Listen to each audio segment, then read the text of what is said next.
Now I will show you a few more advanced features of OpenWISP2. Let's go into this other system which is used to manage a mesh network. So what happens if you want to add a configuration but for a specific package, let's say a routing daemon called OLSRD2, and there's no way to add it here through this web interface?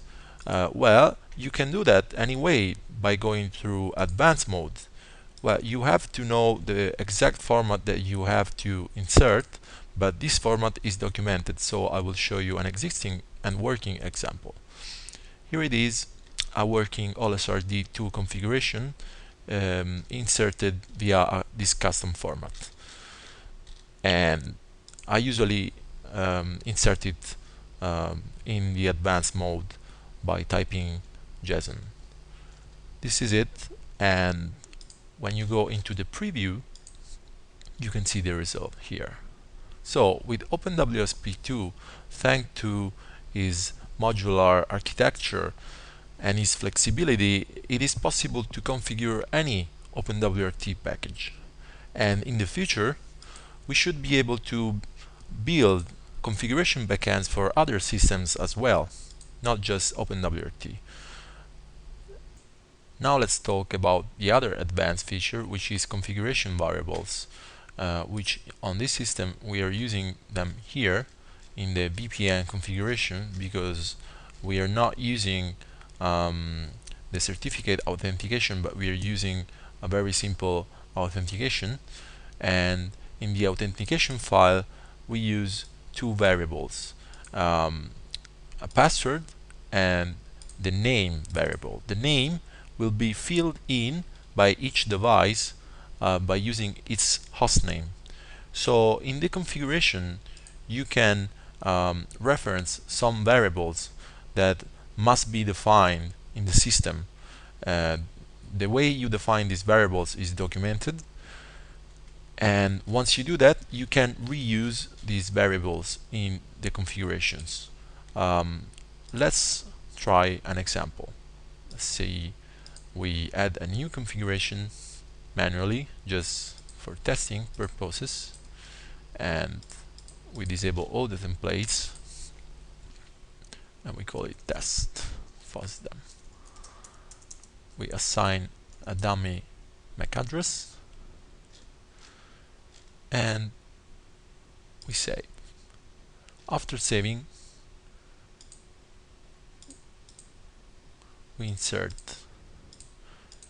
a description, and in this description we use the name which every device has, name, and also MAC,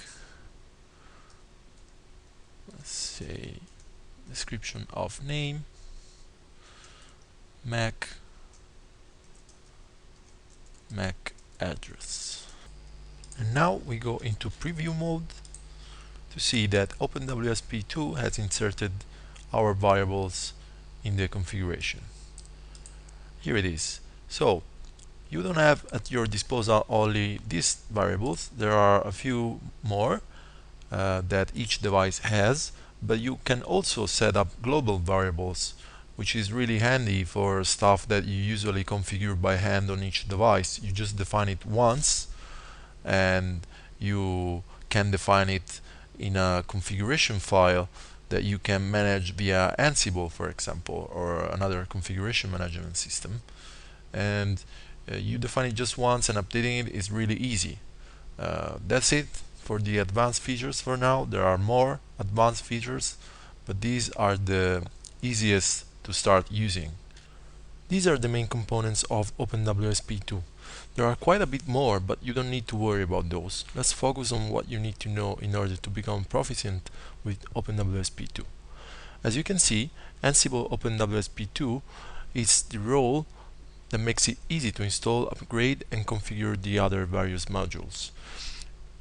django-netjsonconfig is the module that offers the web interface to create or modify configurations, templates, and VPN servers.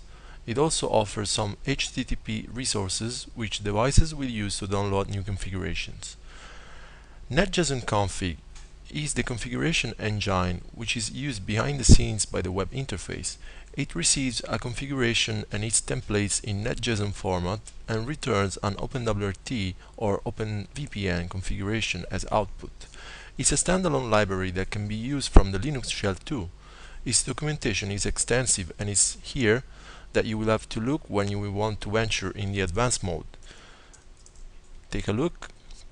As you can see, the documentation of the OpenWRT backend is quite extensive. There are many examples and also more advanced examples for the advanced mode. Let's go back to the last module, which is Django X 509 is the module that allows to create new certification authorities and certificates, and these modules allows automating the management of VPN client certificates. And that's all you need to know to get started to use all the features of OpenWISP2. Try it out. If you get stuck or you want to send feedback, you can reach us on the mailing list. You will find all the relevant links in the description of this video. Thank you for watching.